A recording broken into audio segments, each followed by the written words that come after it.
International standards తో latest టెక్నాలజీతో quality education అందిస్తుంది సీట్స్ the Creek Planet schools and Ambitus World schools. నమస్తే, welcome to I Dreams social spotlight with కవిత.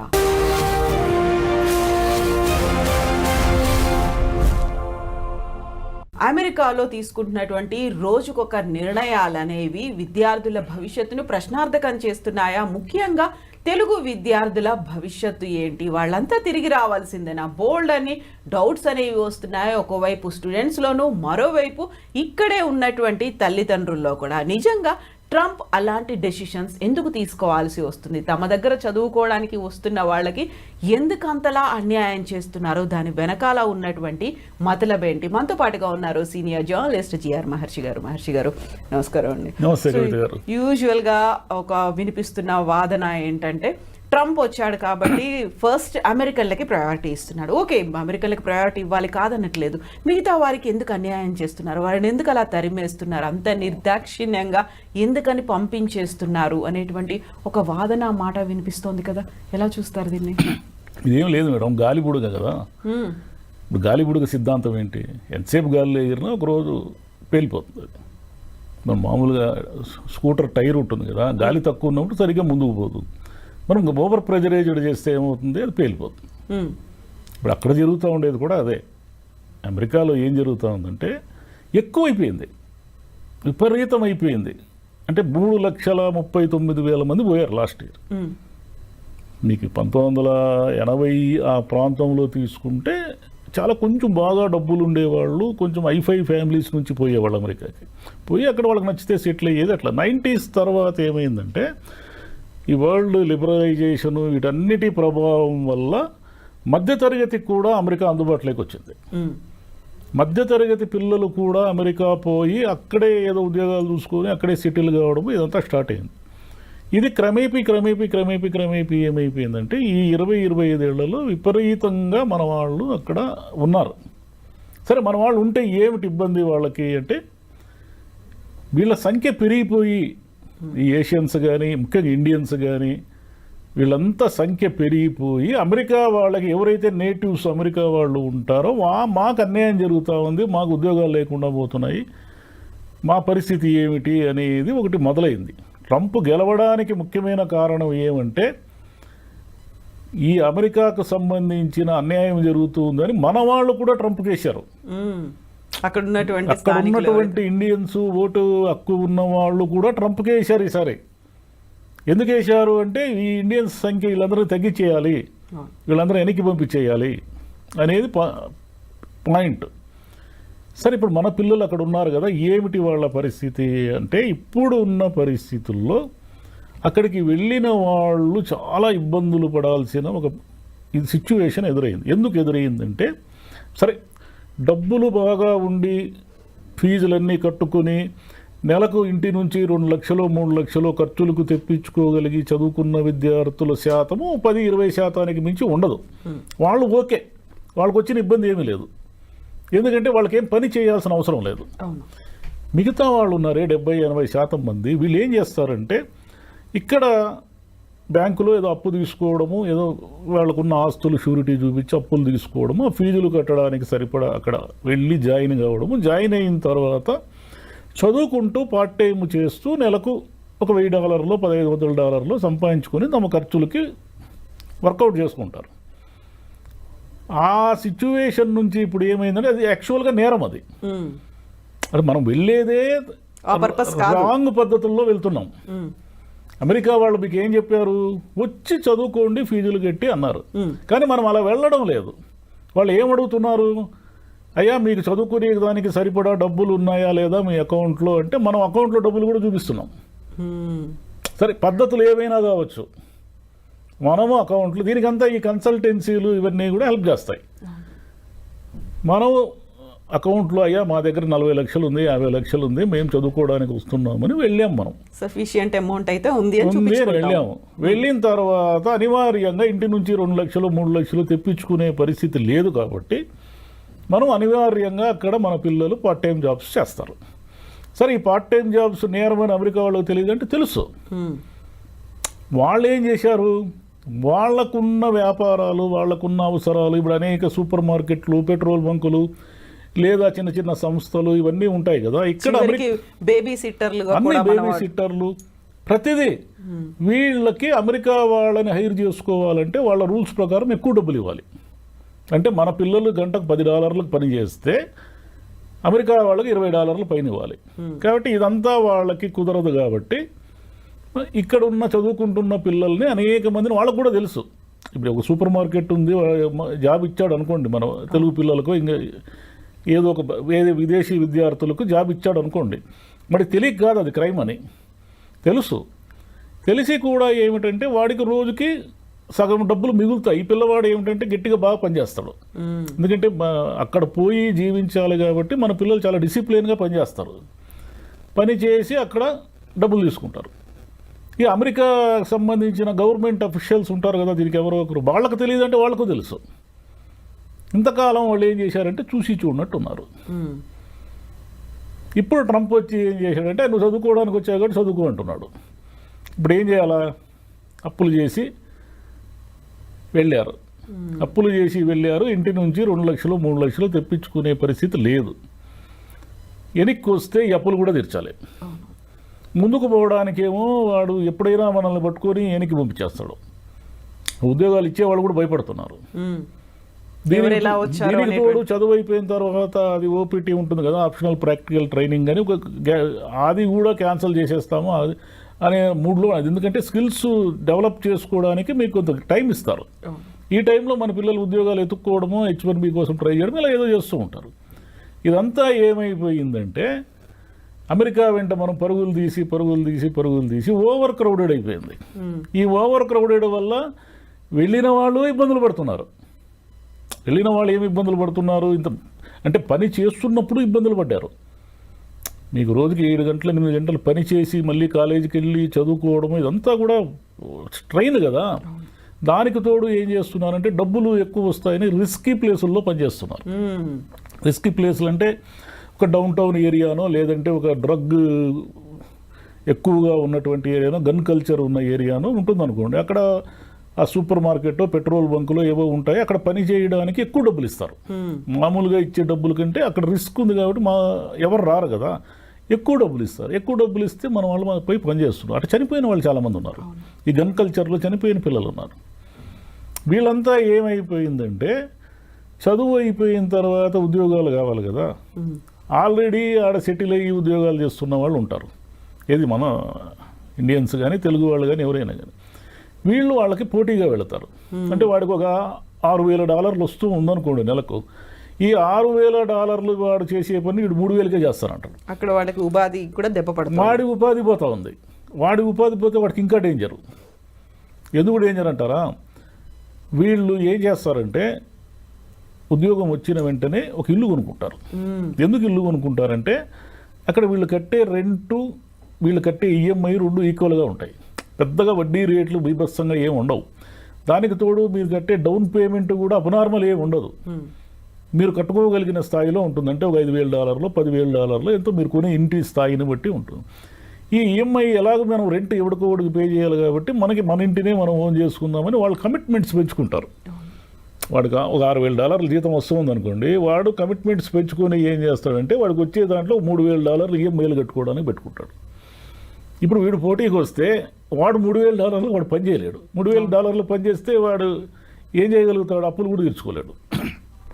పోనీ ఆ ఇంటిని అమ్మేద్దామంటే అది కుదరదు. ఎందుకు కుదరదు అంటే ఆడ ఫస్ట్ హ్యాండిల్ ఇండ్లే అనేకం ఉంటాయి. ఈ సెకండ్ హ్యాండిల్ ఇంటిని ఎవడు కొంటాడు? ఎవడు కొనడు. కొన్నా మీరు పెట్టిన పెట్టుబడికి మొత్తం నష్టపోవాల్సి ఉంటుంది. కాబట్టి అంతా ఇరుక్కునేసినారు. అందరూ పోయి ఇరుక్కునేసినారు. అక్కడ స్థలం లేని చోట ఒక 1000 మంది బట్టి ఒక ఏదో ఉంటుంది కదా, ఒక ట్రైన్ బోగి ఉందనుకోండి, దానికి ఒక 100 కెపాసిటీ ఉంటే ఒక 600 మంది ఆ బోగీలు ఎక్కితే ఏమైపోతుంది? ఎవరికి గాలి ఆడదు. అట్లా బాగా అంత ముందు ఎప్పుడో 90స్లో పోయి సెటిల్ అయిన వాళ్ళ పరిస్థితి వేరు. కానీ ఇప్పుడు గత 5-10 ఏళ్లలో పోయిన వాళ్ళంతా ఇబ్బందులు పడుతున్నారు. అంటే జాబ్స్ చేస్తున్న వాళ్ళు ఇబ్బందులు పడుతున్నారు, వెళ్ళిన పిల్లలు ఇబ్బందులు పడుతున్నారు. దీనికి తోడు ఈ డూప్లికేట్ కన్సల్టెన్సీలు ఉంటాయి. అది మన వాళ్ళు తెలుగు వాళ్ళే ఎక్కువ ఉంటారు దాంట్లో. వీళ్ళు ఏం చేస్తారంటే అంత మోసమే. వీళ్ళు ఉద్యోగాలు ఇప్పిస్తాననేది మోసమే, అంటే ఇప్పిస్తారు, ఇప్పించి వాడికి వచ్చే $1000 వీడు 500 కమిషన్లు తినేస్తాడు. అంటే వీళ్ళ నిస్సహాయతని ఆధారంగా చేసుకుని ఈ మోసాలు చేసే వాళ్ళ సంఖ్య కూడా పెరిగిపోయింది. దాంట్లో మన వాళ్ళే ఎక్కువ ఉన్నారు. మన వాళ్ళని ఆ మోసాల్లో పట్టుకుని ఇండియాకి పంపించేసిన వాళ్ళు కూడా ఇక్కడ చాలామంది పెద్ద మనుషులుగా చలామణి అయ్యే వాళ్ళంతా కూడా అమెరికా నుంచి బహిష్కరణకు గురైన వాళ్ళే కొంతమంది. కాబట్టి ఇదంతా ఏమంటే ఇప్పుడు నేర్చుకోవాల్సింది ఏమంటే మనం ఇండియాలోనే ఉండి ఏదో ఒక ఉద్యోగం చేసుకోవడం అనేది ఒక పద్ధతి. ఇంతకుముందు గల్ఫ్ ఉండి అబ్బుడుగా పేలిపోయింది చూడండి, గల్ఫ్ వార్ వచ్చినప్పుడు అందరూ వెనక్కి వచ్చేసారు. అంటే అది ఒక స్కిల్, అది లేబర్ సంబంధించిన గల్ఫ్ ఎక్కువ పోయేవాళ్ళు. ఈ సాఫ్ట్వేర్ వాళ్ళకే అసలైన ఇబ్బందులు ఉండేది. నర్సింగ్ నుంచి వెళ్ళేవాళ్ళు, ఫార్మసీ నుంచి వెళ్ళేవాళ్ళు అక్కడ కూల్గానే ఉన్నారు. ఈ సమస్య అంతా ఇప్పుడు ట్రంప్ పెడుతున్న ఇబ్బందుల వల్ల ఏమవుతుందంటే అమెరికాలో ఉన్న ఆర్థిక వ్యవస్థ అంతా కూడా ముతలాకుతలం అవుతా ఉంది. ఇప్పుడు 125% టారిఫ్లు విధిస్తే చైనా మీద అతను వారు ప్రకటించాడు. చైనా వస్తువు లేకుండా మనం ఒక రోజైనా జీవించగలమా? అసలు మన దేశంలోనే ఒకసారి ఊహించుకోండి మీరు, చైనా చైనా చైనా కదా, ఏ వస్తువు చూసినా చైనా ప్రోడక్టే ఉంది మనకు. ఇక అక్కడ కూడా అంతే, డాలర్ షాపులోనే ఉంటాయి. సింగిల్ డాలర్కి మన దగ్గర $100 ఏదో వస్తువు దొరికిన అన్ని వస్తువులు $100 ఉన్నాయి, అక్కడ డాలర్ షాప్స్ ఉంటాయి. ఈ డాలర్ షాపుల్లో సగం చైనా వస్తువులే ఉంటాయి. మరి వీటన్నిటినీ మీరు సుంకాలు పెంచి ఇవన్నీ చేయడం వల్ల అవన్నీ రేట్లు పెరుగుతాయి కదా. మీకు ఎగుమతులు మీకు ఎలాగైతే తగ్గిపోతాయో దిగుమతుల మీద వచ్చేవన్నీ కూడా రేట్లు పెరుగుతాయి. ఇవన్నీ రేట్లు పెరిగినప్పుడు వాళ్ళకి సహజంగానే అమెరికన్స్ ఏం చేయాలా, ఖర్చులు తగ్గించుకుంటారు. ఇప్పుడున్న ఆర్థిక వ్యవస్థలో అమెరికానే కాదు ఏ దేశమైనా సరే ప్రజలు తమ ఖర్చుల్ని తగ్గించుకుంటే మునిగిపోతుంది. ప్రజలు ఖర్చు పెడతా ఉండాలా, డబ్బు చలామణిలోనే ఉండాలి.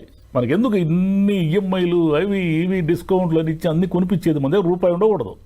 మనం ఎప్పుడు అప్పుల్లోనే ఉండాలి, నెల నెల బిల్లులు కడుతూనే ఉండాలి. మనం ఇంత మునుపు మీరు గమనిస్తే 20-30 ఏళ్ల క్రితము పొదుపుకు సంబంధించిన అడ్వర్టైజ్మెంట్లు వచ్చేటివి. పొదుపు చేయండి, పొదుపు శ్రీ మహాలక్ష్మి ఏదేదో అనేవాళ్ళు కదా. ఇప్పుడు ఎవరు అనడం లేదు, గమనించండి మీరు. పొదుపు అనే అడ్వర్టైజ్మెంట్ పొరపాటున కూడా రాదు. డబ్బులు ఖర్చు పెట్టించే అడ్వర్టైజ్మెంట్లు 100 ఉంటాయి. అందులో ఆఫర్లతో పాటు ఆఫర్లు, కార్లు కొనండి, బట్టలు కొనండి, బంగారం కొనండి, ఇల్లు కొనండి, అవి కొనండి, ఇవి కొనండి. అంటే మీరు నిరంతరము ఈఎంఐలు కడుతూ బిల్లులలో అంటే అప్పుల్లో ఉంటేనే ఆర్థిక వ్యవస్థ నడుస్తూ ఉంటుంది. మనకంటే అమెరికా ఇంకా ఘోరం. అమెరికాలో ఏంటంటే నిరంతరం డబ్బు చలామణి జరుగుతూనే ఉంటేనే వాళ్ళ ఆర్థిక వ్యవస్థ నిలబడుతుంది. అంటే ఈ విషయాలన్నీ ట్రంప్కు తెలియవంటే తెలుసు. అతను ఏదో అమెరికాని మళ్ళీ గ్రేట్ చేయాలనేది నినాదం పెట్టుకున్నాడు కదా. ఆ నినాదం పిచ్చి పెట్టి అతనికి ఇవన్నీ చేస్తున్నాడు. ఇవన్నీ చేయడం వల్ల వచ్చేది ఏమిటంటే అమెరికా వాళ్ళు ఇబ్బందులు పడతారు, మన వాళ్ళు అంతకంటే దారుణంగా ఇబ్బందులు పడతారు. ఇప్పుడు మన విద్యార్థులందరినీ కూడా పంపించేస్తున్నారు చిన్న చిన్న కారణాలతో. అంటే మీరు పొరపాటున డ్రైవింగ్ తప్పు చేసి మీ మీద ఒక చలానా ఉన్న టికెట్ ఉన్నా కూడా మీరు శిక్షార్హులే, మీరు వెళ్ళిపోయిన ఇంటికి 15 రోజుల్లో అంటున్నారు. అంటే ఏదో కోర్టులు అవి ఇవి నడుస్తున్నాయి అనుకోండి. ఈ 3 ఏళ్ళు కష్టమే వాళ్ళకి. ట్రంప్నే వాళ్ళే ఏరుకోరి ఎందుకు తెచ్చుకున్నారు?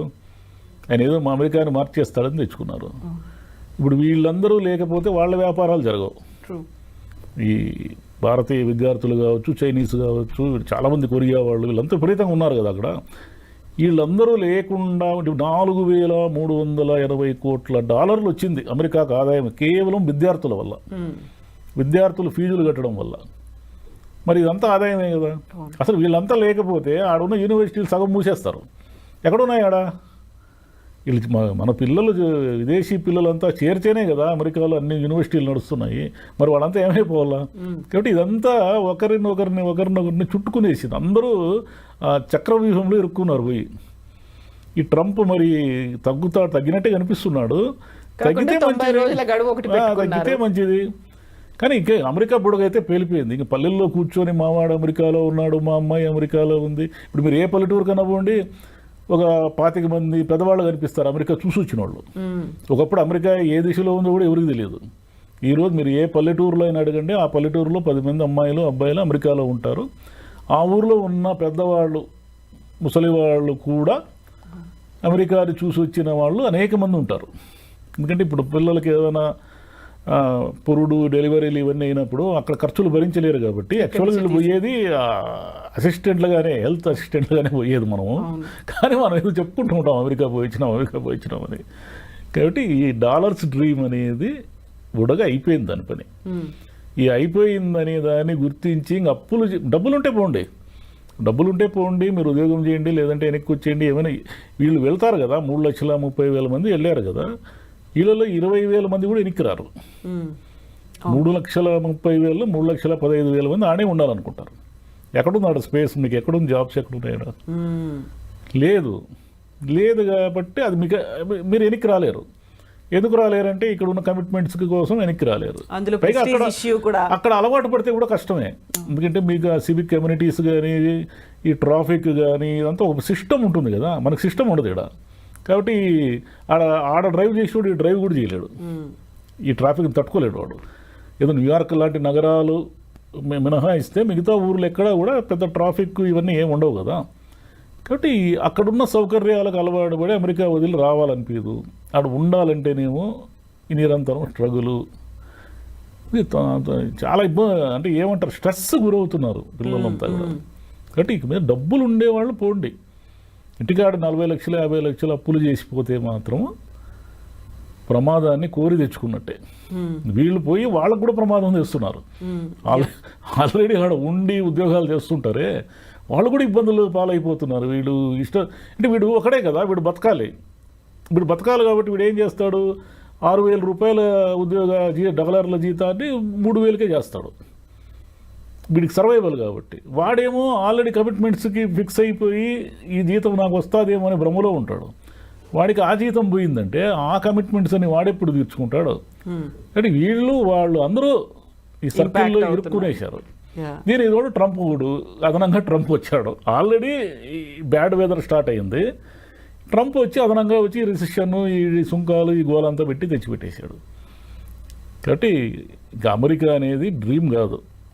అమెరికా అనేది ఒక రకమైన పీడకల, ఇంకా పోతే లేదు మేము పోతాము అమెరికాలోనే ఏమైనా సరే డాలర్లు తెచ్చుకుంటాము అని అనుకుంటే 10 మందిలో ఒకడు కూడా సక్సెస్ అయ్యే పరిస్థితి లేదు ఇప్పుడు అట్ ప్రజెంట్. వేరే సాఫ్ట్వేర్ కాకుండా వేరే విభాగాల్లో పోయిన వాళ్ళు ఓకే, కానీ వాళ్ళు లేరు కదా ఎక్కువ. ఈ నర్సింగ్లోనూ అంతా ఈ సాఫ్ట్వేర్లోనే నడుస్తూ ఉంది అంత చుట్టూ. సో ఎందుకు వెళ్తున్నారు, ఎలా వెళ్తున్నారు చూసుకోవాలి, ఒక సక్రమమైన పద్ధతి. అందులో వాళ్ళు అమెరికన్లు ట్రంప్ ఏం ఆంక్షలు ఎందుకోసం పెట్టారనేది కూడా మనం అర్థం చేసుకొని ఆలోచన చేయాల్సిన అవసరం ఉంది. ఏం ఆలోచన చేయరు. ప్రతి వాళ్ళకి డాలర్లు సంపాదించాలని కోరుకున్నప్పుడు ఎందుకు ఆలోచిస్తారు? మనం సక్సెస్ అయ్యి వస్తామేమో మనకు తెలియదు కదా. ఇదే ఉంటుంది. అంటే గవర్నమెంట్ విధించే, అంటే ప్రభుత్వాలు మారినప్పుడు ఇలాంటి ఉపద్రవాలు వస్తాయి. వీటికి తట్టుకొని నిలబడే వాళ్ళు ఉంటారు, నిలబడలేని వాళ్ళు వెనక్కి రావాల్సింది. వాళ్ళు బలవంతంగానే పంపిస్తారు, మనం సర్వైవ్ కాకుండానే వెనక్కి వస్తాము. ఆ ట్రాన్సిషన్ పీరియడ్ని అర్థం చేసుకోగలిగితే బెటర్, లేకపోతే ఇంకా కష్టాలే. ఇక్కడ తల్లిదండ్రులకు కూడా కష్టాలే. అవును, పాపం వీళ్ళు ఏవో ఉన్న ఆస్తులు అవి ఇవి తాకట్టు పెట్టి పంపిస్తారు కదా. వాళ్ళకేమో ఇంటికి పోతే, ఖాళీ చేతులతో ఇంటికి పోతే అమ్మా నాన్న ఏమనుకుంటారని, వీళ్ళేమో మా పిల్లలు అమెరికాలో ఉన్నారని ఇక్కడ అది ఏమంటారు, అది ఆనందంగా చెప్పుకొని తిరుగుతూ ఉంటారు. అమెరికా నుంచి వాడు ఖాళీ చేతులతో వచ్చాడంటే వీళ్ళు షాక్ అయిపోతారు. ఈ చిన్న ఎమోషనల్ సమస్యలన్నీ ఉన్నాయి దీంట్లో. ఎస్ మహర్షి గారు, thank you so much sir. Thank you.